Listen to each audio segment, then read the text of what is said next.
It is one of Shakespeare's bloodiest plays and now a big screen epic. Filmed in Belgrade, Ralph Fiennes' version of Coriolanus has been updated to a modern-day setting and has echoes of the war in the Balkans, the Arab Spring and even the potential breakup of Britain. It's Fiennes' first film as a director and he also plays the title role. Our culture editor Matthew Kane has been talking with him and has this report. He that retires, I'll take him for a Volsky and he shall feel mine edge. Go! A military leader defends his country against a revolutionary uprising. But his refusal to connect with his people will lead to a tragic end. What's the matter? You dissentious rogues that rubbing the poor itch of your opinion make yourselves scabs. It could be any period of history, but this version of Shakespeare's Coriolanus has been updated to a contemporary setting and was shot in Belgrade.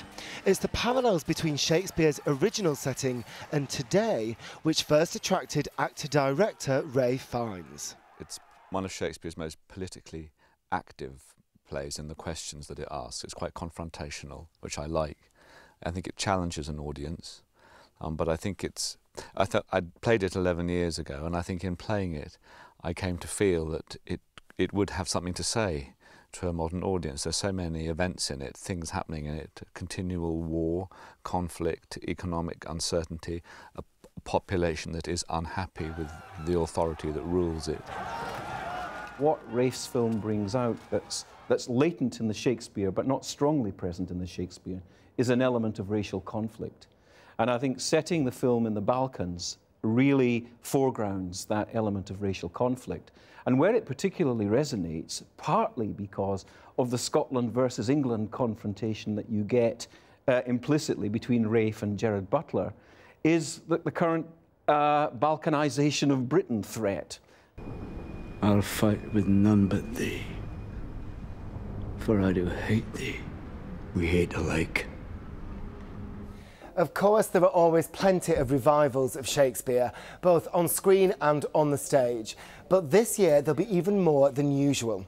The BBC is adapting several of the history plays. The RSC has a World Shakespeare Festival. And here at Shakespeare's Globe, all 37 plays will be performed in 37 languages. Much of this is happening under the umbrella of the Cultural Olympiad, within which Shakespeare has been chosen as the cultural keystone.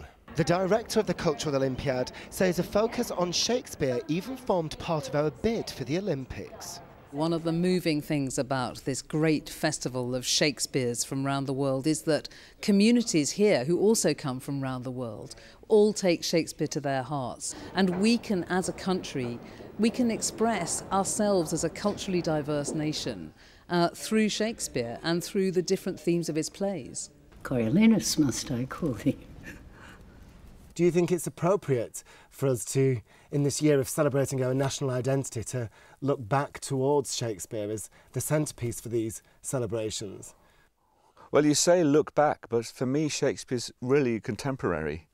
I mean, yes, he was writing 400 or 500 years ago, and yes, some of his language you could argue is outmoded, but never the context, never the situations. They're as present as ever.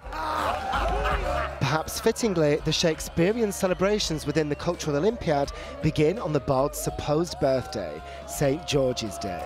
In the meantime, Coriolanus opens at cinemas on Friday the 20th of January. Matthew Kane on Coriolanus. And John, I hear rumours there's a cameo role for a certain newscaster who sort of steals the show from Ralph Fiennes. Oh, that'll be Krishnan.